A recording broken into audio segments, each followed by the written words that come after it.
What did you say your name was again? He wrote in. You know that feeling when a movie just crawls under your skin and stays there? When you can't shake off the images, the atmosphere, the strange pull of something that feels more like a fever dream than a Western. That's exactly what Clint Eastwood gave us in 1973 with High Plains Drifter. But here's the thing, this movie isn't just another cowboy flick. It's weird, it's dark, and the story behind making it is even stranger than what ended up on screen. So buckle up, because I'm about to take you through 20 bizarre facts about this cult classic that'll make you see it in a completely different light. Let's start with something that sounds almost too crazy to be true. This was only the second movie Clint Eastwood ever directed in his entire career. Can you imagine that? Here's a guy who would go on to become one of Hollywood's most legendary directors, and he was basically still learning the ropes. He'd only directed one film before this, a thriller called Play Misty for Me. So when Universal Studios handed him the keys to a Western, he was essentially a rookie behind the camera. But what did he do? He created one of the most unsettling and atmospheric Westerns ever made. That takes some serious guts and vision. Now here's where things get really interesting. The entire town you see in the movie, that creepy little place called Largo, didn't exist before they started filming. Universal Pictures built it from scratch on the shores of Mono Lake in California. They constructed every single building, every storefront, every dusty street corner specifically for this production. The production team worked for weeks creating this fake town in the middle of nowhere. And you know what's kind of haunting? After filming wrapped, they just left most of it standing there. For years, people could visit the remains of Largo, walking through the same streets where Eastwood's mysterious stranger delivered his cold-blooded justice. Mother Nature eventually reclaimed most of it, but for a while, it was like stumbling onto a ghost town that was born as a ghost town. Let me tell you about the character Eastwood plays, because this is where the movie gets really deep and mysterious. His character doesn't have a name. Not once in the entire film does anyone call him by a proper name. He's just a stranger. And if you've seen the movie, you know there's this wild theory that is not even a living person. A lot of fans and critics believe is actually a ghost, the spirit of the town marshal who was brutally whipped to death in the streets while the townspeople just watched and did nothing. Think about that. The whole movie might be about a ghost coming back to make the guilty pay for their sins. Eastwood never confirmed or denied this interpretation, but he definitely left enough clues to make it believable. Speaking of mysteries, Eastwood himself wrote some of the script. The original screenplay was penned by Ernest Tideman, who was a pretty big deal at the time because he'd written The French Connection and created the character Shaft. But Eastwood wasn't satisfied with everything in the original version. He sat down and rewrote portions of it, adding his own ideas and changing the tone in places.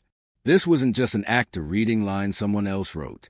This was Eastwood putting his own stamp on the story, crafting the nightmarish vision he had in his head.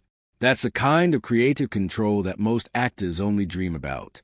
Here's a fact that'll blow your mind about the look of the film. Eastwood chose to shoot the movie in this really unusual washed-out style that made everything look pale and dreamlike, almost faded. The cinematographer Bruce Surtees used special filters and techniques to drain some of the color from the scenes. Why would they do that? Because Eastwood wanted the whole movie to feel like a memory or nightmare, something that wasn't quite real. When you watch it, everything has this eerie, desaturated quality that makes you feel uncomfortable in a way you can't quite explain. It was a bold artistic choice that some studios would have fought against, but Eastwood fought for his vision and won. Now let's talk about one of the most controversial scenes in cinema history. There's a scene in this movie where Eastwood's character forces himself on a woman who had been hostile to him, and afterward, she seems to become attracted to him. By today's standards, and honestly by any decent standards, this scene is really problematic and disturbing. It sparked debates even back in 1973. Some critics called it out immediately, while others tried to justify it as part of the dark, morally ambiguous world Eastwood was creating. Looking back now, it's one of those elements that makes a movie hard to watch and definitely wouldn't be made the same way today.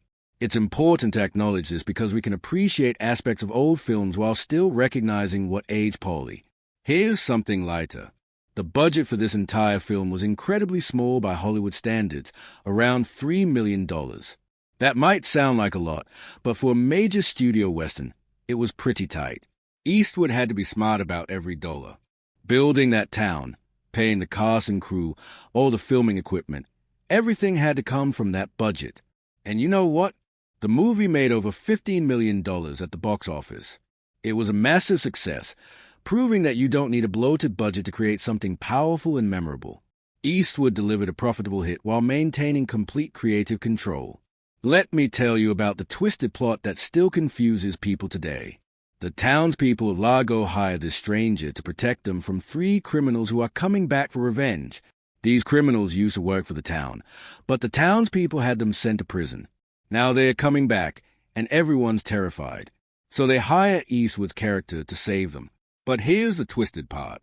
Instead of just protecting them like a normal hero would, the stranger turns their lives into a living hell. He demands anything he wants, humiliates them, and eventually makes them paint the entire town red and rename it hell. Then when the criminals arrive, he basically lets chaos unfold. It's like he's punishing the townspeople for something, and if you believe the ghost theory, he's punishing them for letting the marshal die. The town gets painted red in one of the most visually striking sequences in any Western. Eastwood's character literally makes the townspeople paint every single building bright red. Houses, the hotel, the saloon, the church, everything. The symbolism is pretty heavy-handed but incredibly effective. Red for blood, red for guilt, red for hell itself. Watching these cowardly townspeople climb ladders and slap red paint on their buildings while the stranger watches is both darkly comic and deeply unsettling. It's Eastwood turning their whole world into a representation of their sins. No other Western had ever done anything quite like this before. Here's a behind-the-scenes detail that shows how hands-on Eastwood was as a director. He was famous for working fast and efficiently. While other directors would do 10 or 15 takes of every scene, Eastwood would often nail it in 1 or 2. He believed that actors gave their best performances early, and if you kept making them repeat scenes over and over, it would lose a natural feeling. His crew loved this approach because it meant they finished days or even weeks ahead of schedule. For the actors, it meant you had to show up prepared because you might only get one chance to get it right. This style became Eastwood's trademark throughout his entire directing career. The music in this film is absolutely haunting, and there's an interesting story there too. The score was composed by Dee Barton, who wasn't a big Hollywood name. He'd worked as a jazz musician and had done some television work, but this was his first major feature film. Eastwood took a chance on him, and Barton delivered this eerie, unsettling soundtrack that's full of strange sounds and uncomfortable melodies. It's not the kind of rousing Western music you'd expect. Instead, it crawls under your skin and makes you feel like something terrible is always about to happen. That score is a huge part of why the movie feels so nightmarish. Let's talk about the ending, which leaves most people with their jaws on the floor. After all the violence and chaos, the stranger just rides away. But before he goes, a dwarf character named Mordecai is carving a new tombstone for the murdered marshal. He's about to carve the marshal's name on it when he sees the stranger riding off. Mordecai stares at him and then looks back at the tombstone, and you can see the realization hitting him. The movie ends without spelling it out, but the implication is crystal clear. The stranger and the dead marshal are the same person. Or the stranger is the marshal's ghost. Or his spirit of vengeance. However you interpret it, it's chilling. Eastwood refused to make it explicit because he wanted audiences to wrestle with the question themselves. Here's something about the violence in the film that shocked audiences back then. This movie is brutal, especially for 1973. There's whipping, shooting, burning, all depicted in a very raw way. Eastwood didn't glamorize the violence or make it look heroic. People die ugly deaths, and it feels mean and nasty. Some critics praise this realistic approach, saying it showed the true cost of violence instead of making it look cool. Others thought it was too harsh and sadistic. Either way, it pushed boundaries for what you could show in a Western. It definitely wasn't your grandfather's cowboy movie. The 3 villains in the story have this weird backstory that makes the whole plot even more twisted. These guys, Stacy Bridges and his partners, were hired by the town to kill the marshal because he discovered that the mining company was illegally operating on government land. So the town's leaders, who were making money from the mine, wanted him dead. They got these thugs to whip him to death in the street while everyone watched. Then, to cover their tracks, they framed these same 3 men for another crime and sent them to prison. So when the villains come back for revenge, they actually have a legitimate grievance. The townspeople are cowards and murderers themselves. Nobody in this story is truly good, which is what makes it so morally complex and disturbing. Eastwood's character does some really bizarre things throughout the movie that add to his mystique. He takes free reign of the town, sleeping in any bed he wants, eating any food he wants, taking whatever he needs from the stores. The townspeople are so desperate for protection that they let him do whatever he wants, even when he humiliates them. There's this incredible power dynamic where he's exposing their weakness and cowardice with every action. He's like a dark mirror showing them what they really are, and they have to swallow their pride and take it because they are too scared to face the consequences of their past actions alone. Let me tell you about a visual choice that seems small but is actually really important. Throughout the film, Eastwood's character is often shot with the sun directly behind him, putting his face in shadow. This makes him look like a dark silhouette, mysterious and threatening. You often can't see his eyes clearly, which makes him seem less human and more like a force of nature or a supernatural entity. This lighting choice was deliberate and used repeatedly. It keeps the stranger unknowable and frightening. We never fully see who he is because maybe there's nothing there to see, just vengeance wearing human shape. The movie tanked with some critics when it first came out, but audiences loved it. A lot of professional reviews didn't know what to make of this weird, dark, surreal Western. Some called it pretentious. Others said it was too bleak and nihilistic. Roger Ebert gave it a negative review, saying it was just a reworking of old Western tropes without adding anything meaningful. But regular moviegoers lined up to see it. They responded to its raw power and its willingness to break the rules. Over time, critics came around, and now it's considered one of the best revisionist Westerns ever made. It just goes to show that sometimes the audience knows better than the experts. There's this fascinating religious symbolism woven throughout the entire film. The stranger is like an avenging angel or demon, depending on how you look at it. He literally renames the town hell, and paints it red like fire and brimstone. The townspeople are forced to confront their sins. There's judgment and punishment. Even the fact that they all stood by while an innocent man was murdered echoes the story of Pontius Pilate and the crowd watching Jesus die.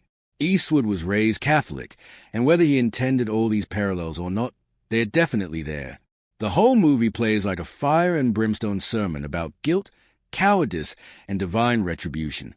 Here's something about Eastwood's directing style that the cast remembered.